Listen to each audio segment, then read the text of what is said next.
नमस्कार। Vision IAS के news today के इस अंक में आप सभी का स्वागत है। इस अंक में हम आपके लिए लेकर आए हैं यूपीएससी परीक्षा की दृष्टि से महत्वपूर्ण कुछ अहम खबरें। इस अंक के साथ मैं हूं दिव्या तोमर। इस अंक की सबसे पहली खबर स्वास्थ्य क्षेत्र से। हाल ही में स्वास्थ्य एवं परिवार कल्याण मंत्री ने एकीकृत स्वास्थ्य सूचना मंच का शुभारंभ किया है। दरअसल IHIP यानी integrated health information platform web सक्षम नियर रियल टाइम इलेक्ट्रॉनिक सूचना प्रणाली है। इसका एम ये है कि ये रोग के प्रकोप और उससे संबंधित संसाधनों के प्रबंधन के लिए भूस्थानिक सूचना के साथ अत्याधुनिक एकल परिचालनीय परिदृश्य उपलब्ध करवाता है। IHIP वर्तमान में उपयोग किए जा रहे एकीकृत रोग निगरानी कार्यक्रम यानी इंटीग्रेटेड डिजीज सर्विलांस प्रोग्राम की अगली पीढ़ी है, जो एक अत्यधिक परिष्कृत संस्करण है। भारत इस प्रकार की एक उन्नत डिजिटल निगरानी प्रणाली अपनाने वाला विश्व का पहला देश बन गया है। ये विश्व का सबसे बड़ा ऑनलाइन रोग निगरानी मंच है और राष्ट्रीय डिजिटल स्वास्थ्य मिशन के साथ समन्वय पूर्वक कार्य करेगा। इस मंच का उद्देश्य केंद्र, राज्य और जिला स्तर पर निगरानी इकाइयों की स्थापना के जरिए निगरानी गतिविधियों का एकीकरण और विकेंद्रीकरण करना है। रोग निगरानी के सिद्धांतों पर राज्य निगरानी अधिकारियों, जिला निगरानी अधिकारियों और त्वरित प्रतिक्रिया दल को प्रशिक्षण प्रदान करना तथा रियल टाइम डेटा का प्रसार करना है। इसके साथ ही सार्वजनिक स्वास्थ्य प्रयोगशालाओं का सुदृढ़ीकरण करना है। इसका महत्व ये होगा कि ये साक्ष्य आधारित नीति निर्माण में सहायता करेगा और उसमें सक्षम बनाएगा। ये 33 रोगों की निगरानी करेगा, जबकि इससे पहले केवल 18 रोगों पर निगरानी रखी जा सकती थी। इसके द्वारा इलेक्ट्रॉनिक रूप से प्रकोप की जांच संबंधी गतिविधियों की शुरुआत और निगरानी की जा सकती है। ये मेक इन इंडिया पहल की सफलता को प्रदर्शित करता है और ये आत्मनिर्भर स्वस्थ भारत की कल्पना को साकार करने की दिशा में एक महत्वपूर्ण कदम है। आइए अब एकीकृत रोग निगरानी कार्यक्रम के बारे में जानते हैं। इस कार्यक्रम को वर्ष 2004 में विश्व बैंक की सहायता से शुरू किया गया था। इसका उद्देश्य महामारी प्रवण रोगों के लिए विकेंद्रीकृत प्रयोगशाला आधारित सूचना प्रौद्योगिकी सक्षम रोग निगरानी प्रणाली को मजबूत करना है, जिससे रोगों की प्रवृत्ति की निगरानी और प्रशिक्षित त्वरित प्रतिक्रिया दल के माध्यम से आरंभिक चरण में प्रकोपों का पता लगाकर उनके विरुद्ध प्रतिक्रिया की जा सके।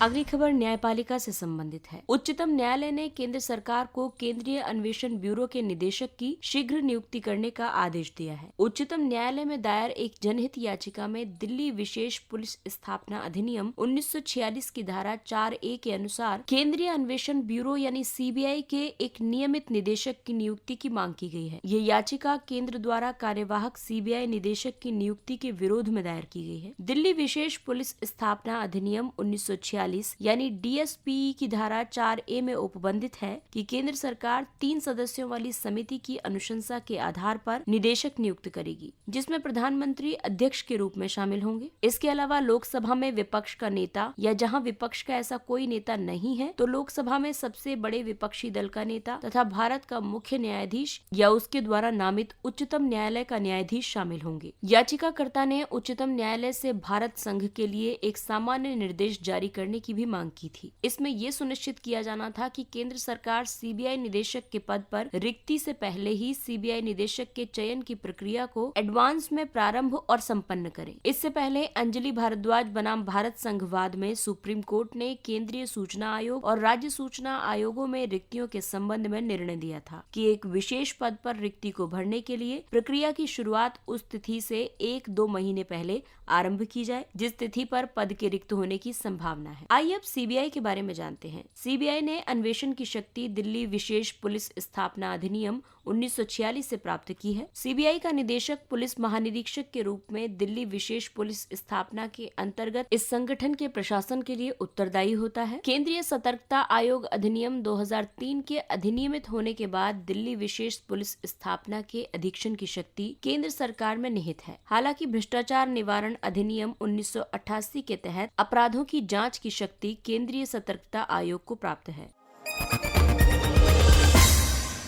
भारतीय मसाला बोर्ड और UNDP इंडिया ने ब्लॉकचेन संचालित प्रणाली के लिए एक समझौता ज्ञापन पर हस्ताक्षर किए। इस MOU पर हस्ताक्षर आपूर्ति श्रृंखला और व्यापार में पारदर्शिता बढ़ाने के लिए भारतीय मसालों के लिए ब्लॉकचेन आधारित ट्रेसेबिलिटी इंटरफेस विकसित करने के उद्देश्य से किए गए हैं। ब्लॉकचेन एक खुले और साझा किए गए इलेक्ट्रॉनिक लेजर पर लेन देन रिकॉर्ड करने की विकेंद्रीकृत प्रक्रिया है। ये किसानों, मध्यस्थों, वितरकों, प्रसंस्करणकर्ताओं, खुदरा विक्रेताओं, विनियामक नियामकों और उपभोक्ताओं से युक्त एक जटिल नेटवर्क में डेटा प्रबंधन को सुगम बनाता है और इसमें पारदर्शिता बढ़ाने में सहायता करता है। इस तरह ये आपूर्ति श्रृंखला को सरल बनाता है। आइए अब आपको बताते हैं ट्रेसेबिलिटी इंटरफेस के अपेक्षित लाभ। ये उपभोक्ता के विश्वास में वृद्धि करेगा तथा निर्यात और स्थानीय मूल्य संवर्धन और उपयोग के लिए मसालों की सोर्सिंग की सुविधा प्रदान करेगा। मसाला उत्पादक किसानों को अंतर्राष्ट्रीय बाजारों से जोड़ने और उनकी आय में वृद्धि करने में सहायता करेगा। व्यापारिक साझेदारों और उपभोक्ताओं को वस्तुओं और लेन देन पर विश्वसनीय और सुरक्षित डेटा प्रदान करके महामारी से प्रभावित हुई आपूर्ति श्रृंखलाओं के पुनर्निर्माण में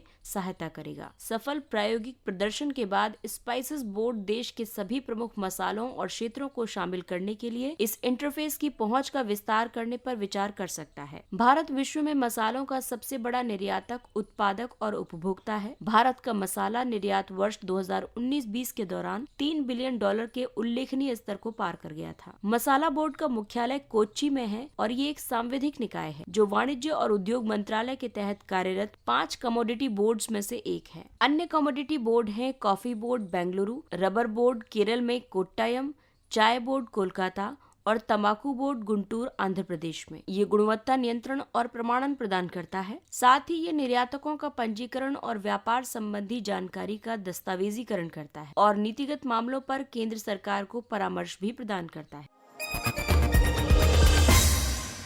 ऊर्जा पर संसद की स्थायी समिति ने विचार व्यक्त किया है कि नवीकरणीय ऊर्जा के लक्ष्य की प्राप्ति एक कठिन कार्य है। भारत दिसंबर 2022 तक प्राप्त किए जाने वाले 175 गीगावाट नवीकरणीय ऊर्जा उत्पादन के लक्ष्य के विपरीत 83 गीगावाट की कमी का सामना कर रहा है। मार्च 2021 तक भारत की वर्तमान संस्थापित रिन्यूएबल एनर्जी क्षमता 93 गीगावाट रही है। इसमें देरी के लिए कई कारक उत्तरदायी हैं, जैसे कोविड-19 ने इस क्षेत्र की परियोजनाओं की नीलामी, आवंटन और क्रियान्वयन को प्रभावित किया है, जहां पहले से ही आर्थिक दबाव के कारण परियोजनाएं प्रभावित थीं। इसके अलावा रूफटॉप सौर ऊर्जा क्षेत्र के बारे में जागरूकता का अभाव था। प्रशुल्क की कम दरें जो भविष्य में डिस्कॉम की प्रशुल्क से जुड़ी अपेक्षाओं को भी विकृत करेंगी। आइए अब आपको बताते हैं ऊर्जा पर संसद की स्थायी समिति की अनुशंसाएं। बहुपक्षीय और द्विपक्षीय एजेंसियों के माध्यम से अधिकाधिक दीर्घकालिक वित्त पोषण और रियायती ऋण की उपलब्धता सुनिश्चित की जाए। भारत को वर्तमान से लेकर दिसंबर 2022 के बीच नवीकरणीय ऊर्जा में लगभग 2,60,000 करोड़ रुपए का निवेश करने की जरूरत है।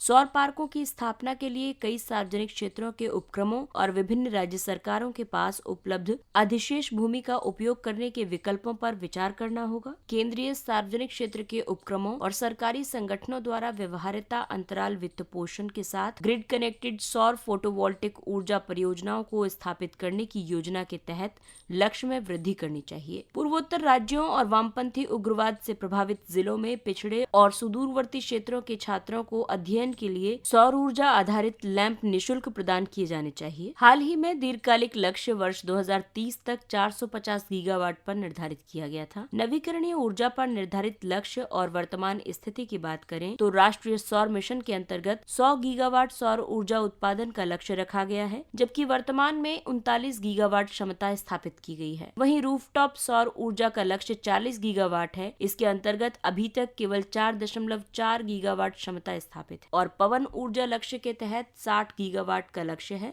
जबकि वर्तमान स्थिति की बात करें तो पिछले दशक में 37.7 गीगावाट ही प्राप्त किया जा सका है। इसके अलावा सुदूर स्थानों से नवीकरणीय ऊर्जा के दोहन के लिए वर्ष 2015-16 में हरित ऊर्जा गलियारा योजना आरंभ की गई थी। इसका लक्ष्य था 9700 सर्किट किलोमीटर का निर्माण करना। इसके तहत अभी तक 7,365 सर्किट किलोमीटर निर्मित हो चुके हैं।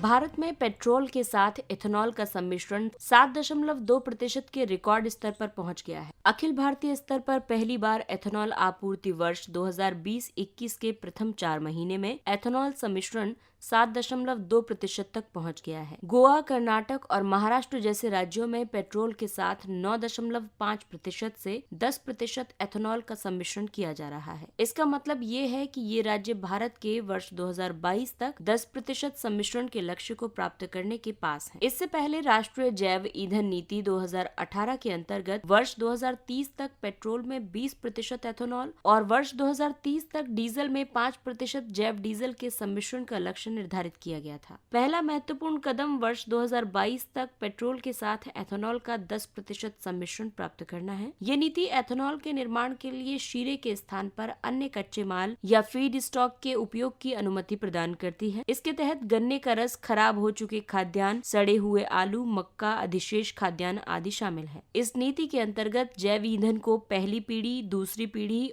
और तीसरी पीढ़ी के जैव ईंधन के रूप में वर्गीकृत किया गया है। इथेनॉल के सम्मिश्रण के लाभों की बात करें तो इससे दहन क्षमता में सुधार होने के साथ साथ कार्बन मोनोऑक्साइड और सल्फर ऑक्साइड का उत्सर्जन कम होगा। अब अधिशेष गन्ने की एथेनॉल के उत्पादन में खपत होने से चीनी मिलों के लिए लाभ उत्पन्न हो सकेगा। इससे ईंधन की आयात निर्भरता में कमी होगी, किसानों की आय में वृद्धि होगी और डिस्टिलरीज में अतिरिक्त रोजगार का सृजन होगा। आइए अब आपको बताते हैं बायोएथेनॉल की पीढ़ियां। पहली पीढ़ी की बायोएथेनॉल तकनीक के अंतर्गत खाद्यान्न, जिसमें चावल, गेहूं, जौ, मक्का, सोरगम आदि शामिल है। इसके अलावा गन्ना, चुकंदर आदि जैसे फीड स्टॉक का उपयोग किया जाता है। दूसरी पीढ़ी के जैव ईंधन गैर खाद्य फसलों जैसे सेल्यूलोसिक जैव ईंधन और अपशिष्ट बायोमास, जिसमें गेहूं और मक्के के डंठल और काष्ठ आदि है, इनसे उत्पादित होते हैं। तीसरी पीढ़ी के जैव ईंधन का उत्पादन ऑयलगी के रूप में संदर्भित शैवाल के तेल के निष्कर्षण से किया जाता है। चौथी पीढ़ी की बायोएथेनॉल तकनीक आनुवंशिक रूप से संशोधित जीव जैसे आनुवंशिक रूप से संशोधित गन्ने पर आधारित है, जिसमें बायोएथेनॉल के साथ साथ उत्पादन के लिए लिपिड सामग्री विद्यमान होती है।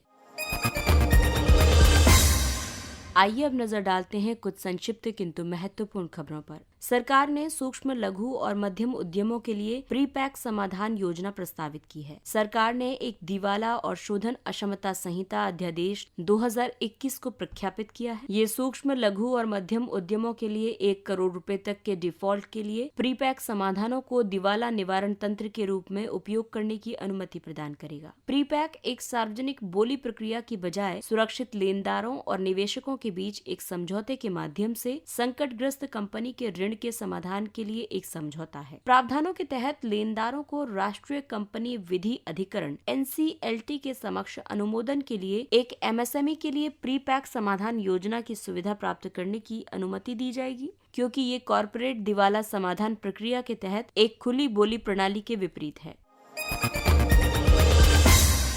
ला पेरोस अभ्यास। फ्रांसीसी नौसेना, royal Australian navy, Japan maritime self defence force और यूनाइटेड स्टेट्स नेवी के जहाजों और विमानों के साथ समुद्र में एक बहुपक्षीय समुद्री अभ्यास में भारत भी शामिल हुआ। ला पेरोस अभ्यास में भारतीय नौसेना द्वारा भाग लेना मैत्रीपूर्ण नौसेनाओं के साथ साझा मूल्यों को प्रदर्शित करता है, साथ ही समुद्र की स्वतंत्रता और एक खुले, समावेशी हिंद प्रशांत और एक नियम आधारित अंतर्राष्ट्रीय व्यवस्था के प्रति भारत की प्रतिबद्धता सुनिश्चित करता है।